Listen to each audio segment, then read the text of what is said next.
Bismillahirrahmanirrahim. Dear students, Assalamu alaikum. Students, my name is Mohammad Ziaul Haq and I am your physics teacher.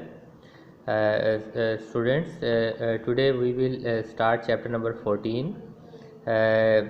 You please open your books from page number 280.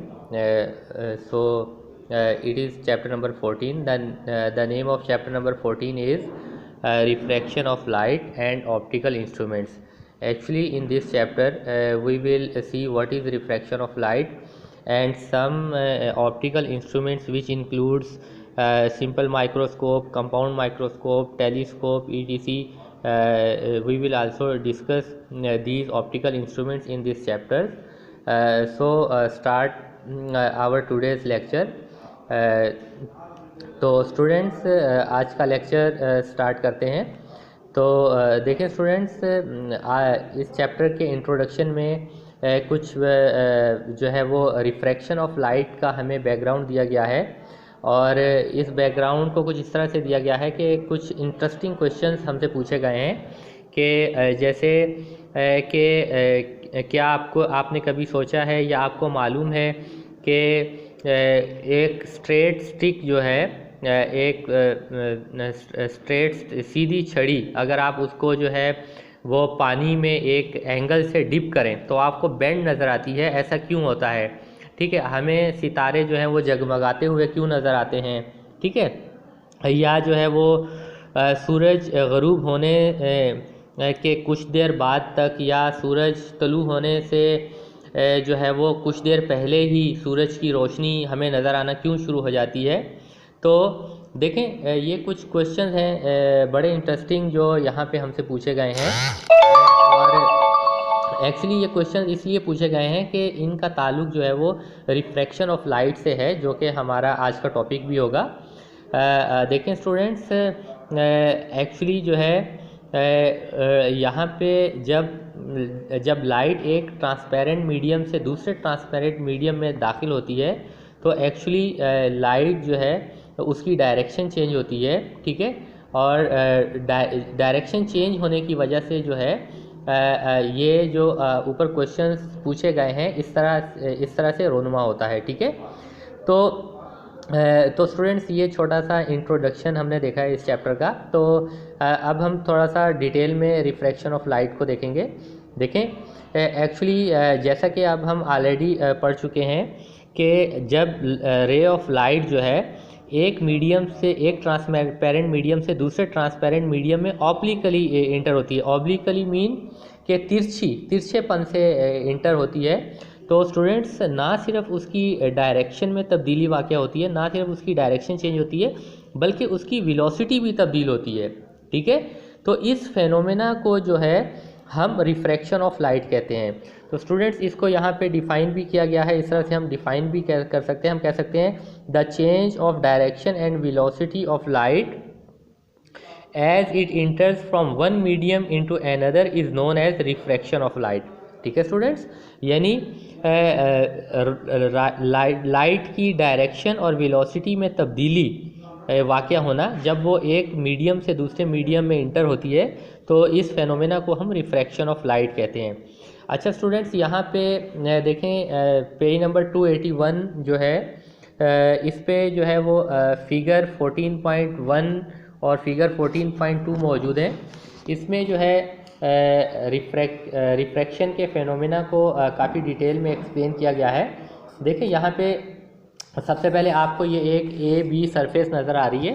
ठीक है, देखें ये to media है। यहाँ पे ये A B surface से second medium start हो रहा है और इससे पहले फर्स्ट मीडियम है। ठीक है, यहाँ पे ये जो मीडियम लिया गया है नॉर्मली ये गिलास है। ठीक है, इसको हम नॉर्मली ग्लास स्लैब भी कहते हैं। ये इसका लैब में जो है एक्सपेरिमेंट भी आप परफॉर्म करेंगे इंशाल्लाह ग्लास स्लैब का, और ये प्रैक्टिकल भी आप इंशाल्लाह परफॉर्म करेंगे। तो इसको ग्लास स्लैब कहते हैं। और फर्स्ट मीडियम यहाँ पे हमारे पास एयर है। ठीक है, यानी एयर से गिलास में जो है हमारे पास एयर मीडियम से गिलास में हमारे पास रे ऑफ लाइट इंटर हो रही है। ठीक है, तो स्टूडेंट्स, ये जो सरफेस है जो दो मीडियम को सेपरेट कर रही है, ये ए बी है।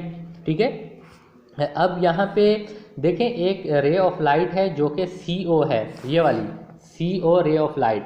आप देखें ये रे ऑफ लाइट जो है ये फर्स्ट मीडियम से जो है वो इंटर हो रही है सेकंड मीडियम में, ठीक है। देखें जैसे कि आपको मालूम है कि अगर नॉर्मली ये रे ऑफ लाइट पास हो तो ये इस पाथ को फॉलो करेगी जो कि OD है, ठीक है। लेकिन स्टूडेंट्स ये रे ऑफ लाइट जो है जब सेकंड मीडियम में इंटर होती है तो ये इस पाथ को फॉलो नहीं करती, बल्कि ये इसकी डायरेक्शन में तब्दीली वाक़या होती है और ये OE पाथ से गुजरेगी, ठीक है। तो ये अपना पाथ चेंज करेगी। तो यही फेनोमेना जो है ये रिफ्रैक्शन है, क्योंकि लाइट ने सेकंड मीडियम से गुजरते हुए अपनी डायरेक्शन चेंज कर ली है, ठीक है, लाइट रे ने। अब स्टूडेंट्स देखें यहाँ पे जो है ये N डैश जो आपको स्ट्रेट लाइन नज़र आ रही है ये नॉर्मल है, ठीक है, जिसको परपेंडिकुलर भी कहा जाता है, ठीक है। ये नॉर्मल है, इस सरफेस AB से हमने एक नॉर्मल लिया है, ठीक है। और यहाँ पे जो CON, ठीक है, ये CO और N जो है ये हमारे पास एंगल ऑफ इंसिडेंस कहलाता है, ठीक है। और एंगल ऑफ इंसिडेंस जिस एंगल से हमारे पास इंसिडेंस रे आती है, ठीक है, वो एंगल ऑफ इंसिडेंस होता है। और इसके अलावा एक और एंगल है हमारे पास EON डैश, ये वाला एंगल आप देख सकते हैं EO और N डैश, ये एंगल ऑफ रिफ्रैक्शन कहलाएगा, ठीक है। ये वो एंगल है जिस एंगल से हमारी लाइट रे जो है वो रिफ्रैक्ट हो रही है। तो स्टूडेंट्स ये कुछ चीज़ें आपको पता होनी चाहिए, नॉर्मल, ठीक है, इंसिडेंस रे, रिफ्रैक्टेड रे, ठीक है, और इंसिडेंस एंगल और एंगल ऑफ रिफ्रैक्शन, ठीक है, ये कुछ चीज़ें टर्म्स आपको पता होनी चाहिए। अच्छा स्टूडेंट्स यहाँ पे एक और चीज़ भी आपको पता होनी चाहिए जो यहाँ पे फिगर 14.2 में बताई गई है कि जब लाइट रे जो है रेयर मीडियम से डेंसर मीडियम में इंटर होती है तो वो नॉर्मल की तरफ बेंड हो जाती है, ठीक है, it bends towards the normal. अब यहाँ पे देखें रेयर मीडियम से मुराद हल्का मीडियम जैसे एयर, और डेंसर मीडियम के से मुराद घना मीडियम, हैवियर मीडियम, जैसे कि हमारे पास ग्लास एक हैवियर मीडियम है, ठीक है। तो रेयर मीडियम से जब डेंसर मीडियम में एयर इंटर होती है तो it bends towards the normal, ठीक है, इस फिगर ए में आपको नज़र आ रहा है। और यहाँ पे फिगर बी में जो है हमें ये दिखाया गया है कि when light ray enter from denser medium to rare medium, ठीक है, जब डेंसर मीडियम से रेयर मीडियम में लाइट रे इंटर होती है तो it bends away from the normal, ठीक है। देखें यहाँ से ये नॉर्मल से दूर हट गई है, ठीक है। तो जब डेंसर मीडियम से रेयर मीडियम में रे ऑफ लाइट इंटर होगी तो ये नॉर्मल से दूर हट जाएगी, ठीक है स्टूडेंट्स। तो ये इंसिडेंस रे और रिफ्रैक्टेड रे के बारे में आपको ये चीज़ पता होनी चाहिए।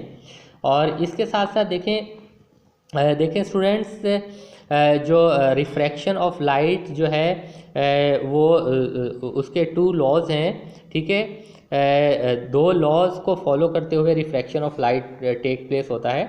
इन 2 लॉज को भी हम स्टडी करेंगे। देखें जो पहला लॉ है वो हमें ये बताता है the incident ray, the normal and the refracted ray at the point of incidence all lie in the same plane, ठीक है। देखें स्टूडेंट्स ये लॉ हमें क्या कहता है कि जो इंसिडेंस रे है ये वाली, ठीक है, और जो नॉर्मल है, ठीक है, और रिफ्रैक्टेड रे, ठीक है, ये तीनों चीज़ें पॉइंट ऑफ इंसिडेंस है। स्टूडेंट्स ये जो O है ये पॉइंट ऑफ इंसिडेंस कहलाता है, ठीक है। तो ये तीनों चीज़ें इंसिडेंस रे, नॉर्मल और रिफ्रैक्टेड रे, ठीक है, ये तीनों पॉइंट ऑफ इंसिडेंस पे एक ही जगह पे ये तीनों चीज़ें लाए करेंगी, ठीक है। यहाँ पे आपको यहाँ पे पॉइंट O पे नज़र भी आ रहा है कि ये पॉइंट ऑफ इंसिडेंस पे ये तीनों चीज़ें एक ही जगह पे लाए कर रही हैं। और स्टूडेंट्स जो दूसरा लॉ है रिफ्रैक्शन का वो हमें ये कहता है कि जो एंगल ऑफ इंसिडेंस है अगर हम उसकी साइन की वैल्यू लें, ठीक है, sine value of angle of incidence to और sine value of angle of refraction की जो रेशो है वो हमेशा कांस्टेंट होगी, ठीक है। ये रेशो हमेशा कांस्टेंट होती है, इसको n से रिप्रेजेंट किया जाता है और इसको रिफ्रैक्टिव इंडेक्स कहा जाता है। तो स्टूडेंट्स ये रेशो हमेशा कांस्टेंट होती है, इसको इंशाल्लाह जब हम प्रैक्टिकल परफॉर्म करेंगे तो उसमें भी वेरीफाई करेंगे। तो इस कांस्टेंट रेशो को जो है रिफ्रैक्टिव इंडेक्स कहा जाता है। और ये जो स्टेटमेंट है ये स्नेल्स लॉ कहलाती है कि the ratio of sine of angle of incidence I to the sine of angle of refraction R is constant for all the rays of light passing from one medium to another. ठीक है, तो ये statement जो है वो Snell's law भी कहलाती है। अच्छा स्टूडेंट्स, इसके साथ साथ जो एक और इम्पॉर्टेंट चीज़ है जो आपको पता होनी चाहिए वो ये है कि ये जो रिफ्रैक्टिव इंडेक्स है इसका कोई यूनिट नहीं होता। ठीक है, और ये जो रिफ्रैक्टिव इंडेक्स है एक्चुअली ये सेकंड मीडियम का रिफ्रैक्टिव इंडेक्स होता है फर्स्ट मीडियम की रिस्पेक्ट से। ठीक है, यानी कि यहाँ पे इस फिगर को हम देखें तो ये इस ग्लास स्लैब का रिफ्रैक्टिव इंडेक्स होगा एयर की रिस्पेक्ट से। ठीक है, और एक इम्पॉर्टेंट चीज़ जो आपको यहाँ पे पता होनी चाहिए वो ये है कि ये आपको नॉर्मल नज़र आ रहा है, ये नॉर्मल जो है इस सरफेस ए बी के परपेंडिकुलर है। ठीक है, जब लाइट रे जो है इस नॉर्मल की डायरेक्शन में आएगी यानी कि एंगल ऑफ इंसिडेंस ज़ीरो होगा। ठीक है, और ये इस नॉर्मल की डायरेक्शन में जो है अगर लाइट रे जो है इंटर हो रही है फर्स्ट मीडियम से सेकंड मीडियम में, तो इस कंडीशन में हमारे पास लाइट रे की डायरेक्शन में कोई तब्दीली वाक़या नहीं होती।